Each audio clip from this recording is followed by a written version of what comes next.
안녕하십니까, 발룸TV 김동진입니다. 어느덧 여름을 한참 지나고 있습니다. 오늘이 7월 18일, 어제가 제헌절이었고 오늘 촬영을 하고 이제 여름 휴가도 있고 추석도 있고 해서 잠시 쉬었다가 영상을 올릴까 생각 중인데, 혹시 마음이 바뀌면 또 올릴지 모릅니다. 그래서 오늘은 총괄하는 시간 한번 가져보도록 하겠습니다. 이른바 Q&A. 자, 박수.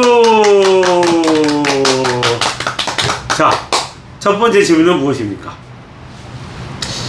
한의학이란 무엇인가요, 원장님? 자, 한의학은 일반인들한테 어떻게 설명할 수 있을까요? 한의학은 동양학의 총화입니다. 동양학은 사주, 팔자, 지리, 풍수, 천문, 성명학, 여러 가지가 있죠. 이 여러 가지 것들이 하나로 뭉치면 뭐가 되느냐? 한의학을 설명하기 위한 도구가 돼요. 그러면 서양의 공학의 총화는 뭡니까? 자동차하고 우주선 날리는 거죠. 저희 고등학교 때 배운 그 쓸데없는 코사인 이런 거 있지 않습니까? 하나도 안 써먹습니다. 저희가 태어나서 써먹을 일이 뭐 있습니까? 이거는 대학교 들어가면 수학과 아이들은 하겠지만 일반 사람들은 안 써먹죠. 이거는 공학하는 친구들, 그리고 우주선, 그리고 천문학 하는 곳에서 써먹죠. 가지 않은 천문을, 가지 않은 혹성, 가지 않은 어떤 행성을 파악할 때 모든 인간이 가진 지식이 되는 것입니다. 그게 바로 서양은 천문학, 우주학, 우주개발, 우주선, 동양학은 한의학이죠. 그래서 관상적인 요소가 들어가고 여러 가지 좀 일반인들이 불편하게 바라볼 요소가 들어가는 겁니다. 자, 아셨죠? 한의학은 그런 겁니다. 꼭 기억하셔야 돼요. 원장님, 이제 진료 임상을 하신 지가 20년이 넘으셨는데 혹시 환자분들이 오시면 어떻게 진료를 하시는지 궁금합니다. That's good idea.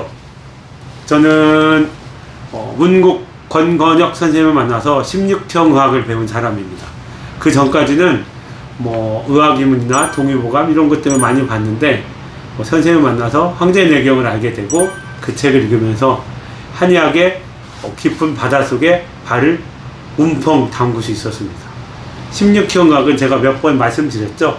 사람의 껍데기는 대소경맥이 체질마다 다르고 그의 상하좌우 에너지 편차를 이용해서 치료하는 거고, 내부는 오장육부 에너지가 사상 체질에 따라서 폐가 크든 비가 크든 간이 크든 신장이 크든 이렇게 나뉘어지거든요. 그걸 태소음양이라고 하는데, 그 사람들 나뉘어서 치료하는 방법을 하고 있는 것이 16형 의학입니다. 대부분의 한의사들은 이렇게 하지 않는데, 사상의학을 하시는 분들은 알맹이를 진료하는데 그렇게 하고, 껍데기는 이제 경맥이론에 따라 하죠. 그 경맥이론이 황제내경에 따라 좀 더 정확히, 그리고 좀 더 정교히 다듬어진 것이 16형 의학이라 할 것입니다. 따라서 환자가 오면 뭘 하죠? 환자가 오는 걸음걸이를 살피고, 앉을 때 좌측으로 엉덩이로 앉는지 우측 엉덩이로 앉는지 살피고, 그리고 얼굴을 보고 이마를 보고 이목구비 생긴 거를 보고, 여기에 있는 이 쇄골뼈를 보고 좌우를 판단하려고 노력을 먼저 합니다. 그러고 나서 색을 보고 얼굴색을 보죠. 그리고 맥을 보고 환자한테 병력을 청취하게 되죠. 이런 여러 가지 경우를 거치면 환자가 최종적으로 병이 표에 있는지 위에 있는지, 그리고 이 환자한테 기를 보할 것인지 혀를 보할 것인지 담음을 없앨 것인지 어혈을 없앨 것인지 우울증 뭉친 게 있으면 이거를 풀어 헤칠 것인지 등등을 결정해서 약을 처방하고 침을 놓게 됩니다. 자, 이러한 일반적 과정이 생각보다 짧게 끝나야 해요. 그러니까 오래 보고 있으면 처음에 환자를 볼 때 내가 도치기 많구나 라고 생각을 하고 아직 실력이 부족하구나 라고 생각을 저는 많이 합니다. 저보다 잘하시는 분이 너무나 많고 대다수이기 때문에 그런 분들은 그냥 재미로 흘리게 들으시면 됩니다. 한의원을 갈 때마다 진단하는 방법이 또 다르고 해서 혹시 객관적인 진단 기준이 혹시 기준이나 원칙 같은 게 혹시 있는지 궁금합니다. 한의학의 객관적인 진단 기준은 실로 MMO 합니다.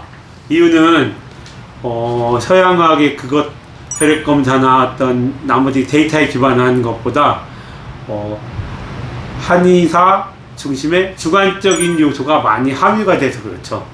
근데 이거를 뒤집어 놓고 보면 세상 만사가 주관적인 요소와 객관적인 요소가 고루 혼입되어 있는 걸 알 수 있죠. 어떤 사람은 이걸 먹으면 맛있는데 어떤 사람은 맛이 없다. 이건 주관적인 거죠. 이거를 객관적으로 설명을 해보세요. 없죠. 왜? 그 사람한테 해당하는 얘기니까.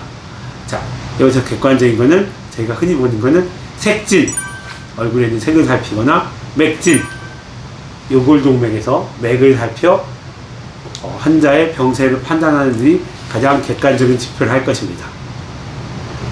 방금 색진 얘기를 하셨는데 그동안 여러 강의를 하시면서 얘기했던 망진하고 방금 얘기 색진하고 차이점이 혹시 뭔지 알 수 있을까요? 색진하고 망진의 차이는 일반 한의사들도 잘 구분을 못하는데, 망진은 얼굴의 전체 형태, 그리고 제가 말씀드렸죠, 계속 손가락의 모양 등을 통해서 목형인, 화형인, 수형인, 금형인 등 형을 구분하는 것도 망진의 일종입니다. 가장 먼저 무엇을 살피죠? 이목구비를 살피게 되죠. 눈은 사이가 얼마나 벌어졌는지, 쭉 찢어졌는지, 동그란지, 눈이 쑥 들어가 있는지, 눈썹은 진하게 났는지, 눈썹이 성긴지, 눈썹이 빠져서 안 나는지, 코는 반듯한지, 코가 들렸는지, 귀가 뒤로 누워서 앞에서 안 보이는지, 귀가 앞으로 나와서 귀가 너무 잘 보이는지, 입술은 윗입술이 두꺼운지, 아랫입술이 두꺼운지, 입은 상하 위에 눈을 기준으로 얼마나 벌어져 있는지, 그리고 옆을 보면 턱이 있죠. 턱은 각이 졌는지, 각이 없는지, 그리고 지각이라고 하는 입술과 턱 사이의 공간은 벌어져 있는지, 그렇지 않은지 등등을 구분하는 것이 망진이고, 색진은 오색 영추라는 책의 오색의 원칙에 의해서 얼굴에 오장육부와 어깨, 몸, 팔 등 관절 부위죠. 관절 부위가 드러나는 부위가 정해져 있습니다. 그래서 그 정해진 부위에 색이 나타나는 것을 판단하는 것을 색진이라고 합니다. 색진은 망진의 일종이긴 한데, 망진은 형을 관찰하는 습관도 꼭 들으셔야 됩니다. 그래서 망진은 좀 어려울 말게 하면 신색, 태형 네 가지를 구분할 수 있어야 됩니다. 그 중에 태형은 저희가 처음에 말씀드린 걸음걸이라든지, 이 사람이 훌라후프를 좌측으로 먼저 돌리는 게 편한지, 우측으로 돌리는 게 편한지, 그러니까 에너지가 어디에 치우쳤나를 재빠르게 살필 수 있어야 하죠. 이런 내용은 예전 사상의학을 창제하신 이재만 선생님께서 환자가 왔을 때 나무 등걸, 나무 어떤 짐을 이쪽에서 저쪽으로 옮겨라든지, 다 옮겼으면 다시 옮겨보라든지, 어떤 이러한 행동거지, 들 때 허리를 먼저 드는지, 다리에 힘을 쓰는지, 무릎에 힘을 쓰는지 등등을 자세히 관찰한 결과가 환자를 치료하는 데 도움이 많이 됐다는 걸 알 수 있죠. 그래서 저희도 그것을 따라 하는 것인데, 이런 것들은 나중에 저희가 할 건데, 형제력의 영추라는 책에 자세히 구분이 되어 있습니다. 그래서 그걸 읽으면서 같이 알아보도록 하겠습니다. 공부할 때 많이 느끼는 건데, 사람의 맥을 관찰하는 게 어렵기도 하고, 실험 대상이라고 해야 되나? 어쨌든 맥을 제가 볼 대상이 없어서 어렵긴 한데, 맥진 공부가 굉장히 어려운 이유가 뭔가요? 맥진 공부가 어렵다는 이유는 맥을 보시는 사람이 적어서 그렇습니다. 한의학은 공부를 하다 보면 자기가 한 가지에 특화되어 있다는 걸 한의사들은 깨달아요. 근데 깨닫기 싫은 사람은 그냥 계속 돈 잘 보고 하시죠. 그런 사람 말고 하나에 특화되어 있다는 걸 깨닫습니다. 한 사람은 망, 눈으로 보는 걸 잘하고, 한 사람은 문, 귀로 듣는 걸 잘하고, 한 사람은 문, 물어보는 걸 잘하고, 한 사람은 만져봐서 알고. 근데 자기가 만져봐서 아는 거에 특화되어 있지 않은데, 이거를 배우려고 할 때 굉장히 힘들죠. 그래서 대부분 한의사들이 망문분절에 환자들한테 자세히 병력을 청취하거나, 이런 청취한 병력을 머릿속에서 재조합해서 환자의 병증이 표증인지 위증인지, 간의 이상인지, 비장 이상인지 이렇게 구분할 수 있는 능력 등을 키워서 진료를 하고 있습니다. 맥진이 어려운 이유는 그 맥진을 짚을 만한 사람이 많지 않아서 그렇다고 보면 되고, 이게 좀 잔인한 말인데, 맥을 잘 짚는 사람은 특별히 스승이 필요 없습니다. 책만 봐도 다 할 수 있어요. 근데 어렵죠. 책은 이제 한자로 되어 있고 하니까. 그래서 맥진이 뭐 좀 저한의원, 이완의원 다르다고 하면, 이 원장님은 맥진보다 나를 얼굴을 보고 이미 다 아는구나. 아니다. 이 원장님은 나를 복진이나 만져봐야 아시는 분이구나. 이렇게 하시면 될 것 같습니다.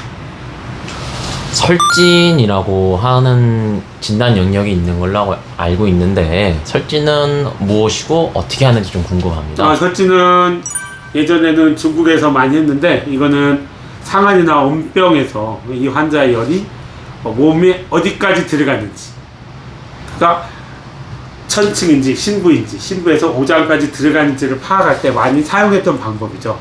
근데 최근에는 인체 몸의 이상이 혀에 드러난다고 보아서 그거를 환자의 증상을 미리 예측하고 진단할 수 있는 도구로 쓰이기도 합니다.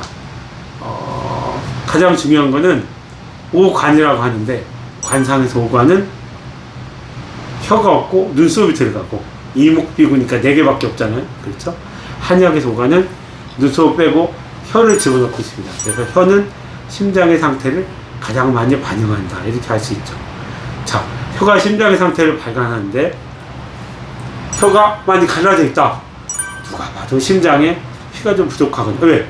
아니, 강바다시 갈라지듯이 피가 없으니까 갈라지겠죠. 피가 넘치는데 왜 갈라집니까?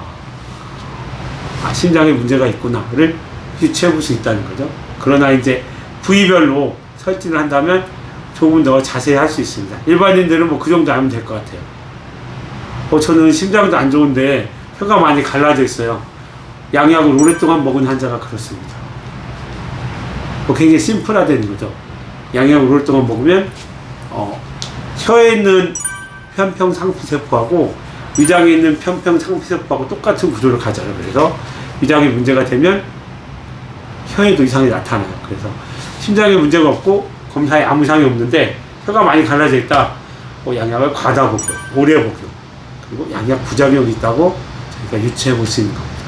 자세한 거는 나중에 또 해볼 때 할게요. 네, 다음에. 병원이나 의원 같은 경우는 질병이란 걸 정의를 할 때 뭐 세균의 존재라든가 바이러스의 존재라든가 아니 뭐 내시경이나 엑스레이나 여러 가지 진단기기를 사용을 해서 뭐 이상한 게 있다고 했을 때 정의를 내리는데, 한의학에서는 어떻게 질병을 정의를 하는지 궁금합니다. 한의학에서 질병의 정의는 되게 심플해요. 밖에서 사악이라고 하는 바이러스나 세균 등이 몸에 침범했을 때 생긴다고 보는 것인데, 이것을 서양의학의 그거의 기준이 아닌 한의학의 기준으로 나눠서, 그래서 이 사기가 존재할 수 있는 부분이 락경부장이라고 해서 락맥, 경맥, 육부, 오장 등의 차이가 있다는 거죠. 거기에 차이가 있고, 이 사기의 속성이 풍한서습조화라고 해서 6가지로 나뉜다고 되어 있습니다. 그래서 이 6가지가 락경부장이 어느 부위에 있을지 모르기 때문에 무한한 질병이 탄생할 수 있는 거죠. 한의사는 어떻게 합니까? 사기의 속성을 정의하고 병 위치를 정의하고 이 사람의 체질을 정의한 후 치료하는 것이 질병을 치료하는 길입니다. 그래서 나중에 얘기할 텐데, 사기라는 개념이 한의학에서는 독특한 개념으로 존재하죠. 그러면 이제 질병을 정의를 한의학적으로 정의를 하고 치료를 하신다고 하셨는데, 한의원에 가보면 뭐 침 놓는 거는 다 알겠는데, 혹시 침 말고 다른 한의학적 치료 방법이 있는지, 아니면 침에 대해서 조금 더 얘기를 해줄 수 있으신가요?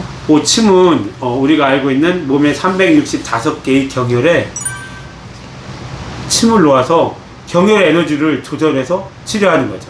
그러니까 경혈의 에너지를 조정하는 맛도 있고, 또 하나는 그 경혈에 속한 12경맥이나 기경팔맥 중의 에너지를 조절한다고 볼 수 있어요. 예전에 전 시간에 한 것 같은데, 침을 놓는 목적이 통기경맥, 막힌 데를 잘 뚫게 하고, 두 번째는 장기나 붓기 등의 내부 에너지를 조절하고, 세 번째는 조기혈기라고 해서 몸의 상하좌우를 치우친 바깥 에너지를 조절하는 역할을 할 수 있다고 봐요. 그래서 침은 그렇게 사용하는 것입니다. 그래서 침은 뒤에 세근변에 뒤에 열십자가 붙어있죠.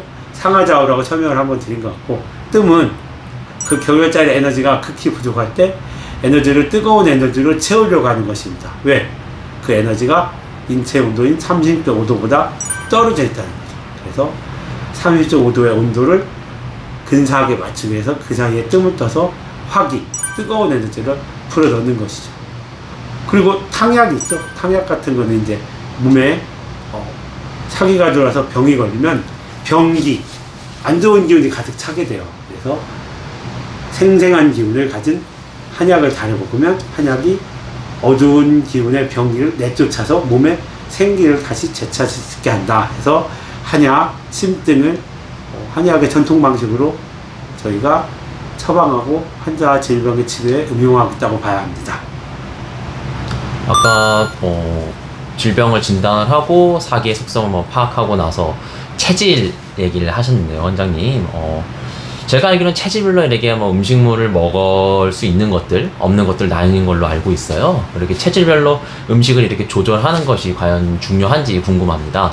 체질별로 음식을 구별하는 게 중요한 이유는 우리 몸에 에너지를 보충하는 방법이 두 가지밖에 없기 때문에 그렇습니다. 하나는 호흡으로 에너지를 보충하고, 하나는 음식으로 에너지를 보충하죠.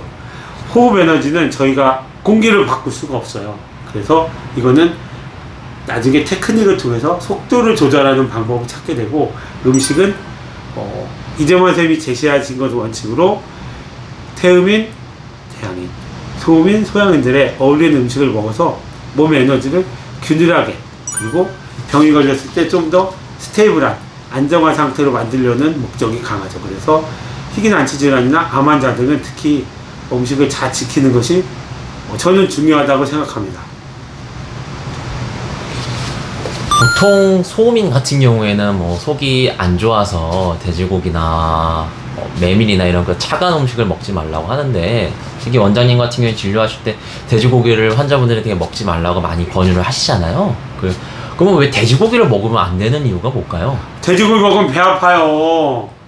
특히 한의원에 소음인 경향을 가진 환자들이 많이 오기 때문에 제가 돼지고기를 못 먹게 하고, 실제로 그분들이 생업이 돼지고기에 관계된 일인데 되게 죄송하게 생각합니다. 그래서 저는 질병에 친한 입장으로 되도록 좀 안 먹으면 좋지 않을까라는 의견을 환자분한테 제시하고 있는데, 먹어야죠. 어떻게 안 먹습니까? 돼지고기도 많이 먹읍시다.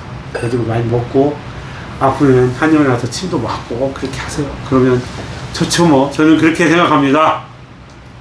앞에서 망문문절 얘기를 하셨을 때 절 같은 경우에는 맥진도 하고 특히 복부를 두들겨 보거나 만져보신다고 하셨는데, 혹시 복진을 언제 하는지 특수한 상황이 있었을 때 그런 걸 하는지 알고 싶습니다. 일본 한의학을 공부한 사람이거나 복진을 전문으로 한 사람은 맥진을 하고 무조건 복진을 하죠. 근데 복진은 항상 하는 게 맞긴 해요. 근데 좀 더 정확하게 하면 복진을 볼 때 큰 두 가지 원칙은, 하나는 동계, 하나는 적치라고 보시면 됩니다. 써머리를 해서 보면 되게 많죠. 나머지는 흉욕고만도 있고 여러 가지 어떤 복직근, 구련 여러 가지가 있는데, 동계는 여러 군데서 관찰이 되죠. 동계는 왜 꼭 관찰해야 되냐? 동계를 가진 환자는 반드시 보약을 처방해야 합니다. 그러면 배를 이렇게 딱딱하게 만져주는 적치는 뭔가요? 암인가요? 암종은 옹저에 저에 많이 구분이 되죠. 이게 적치는 에너지가 뭉쳐지지 못하고, 아니 흩어지지 못하고 자꾸 쌓이는 걸 얘기하는데, 적치를 가지고 있다면 이 사람의 식이, 음식에 큰 문제가 있다는 걸 볼 수 있고, 두 번째 중요한 사실은 이 환자의 질병이 오래되었구나, 적어도 3년에서 5년 이상 질질 끈 병이구나를 알 수 있습니다. 흉물 고혈압 환자가 왔어요. 고혈압 환자가 왔는데 복진을 해보니 배 딱딱하게 많이 만져져요. 물어보십니다. 어머니, 아버님, 고혈압 약을 먹은 지 오래되셨습니다. 몸에서 이미 고혈압 약을 먹은 표가 나고 있습니다. 혀를 봐도 알 수 있겠죠? 혀를 내밀어서 혀에 갈라진 게, 심장 이상 없어 근데 많다 하면 특정 고지혈증 약이나 혈압약, 갑상선 약, 관절약 등을 스테로이드 제제 등을 너무 많이 오래 드셨다라는 걸 저희가 쉽게 알아차릴 수 있습니다. 자, 그러면 지갑 있는데 잠시 쉬었다 할 건데 아마 다음 편에 계속 지속될 것 같아요. 여러분 더운데 몸 건강하시고 또 뵙겠습니다. 감사합니다.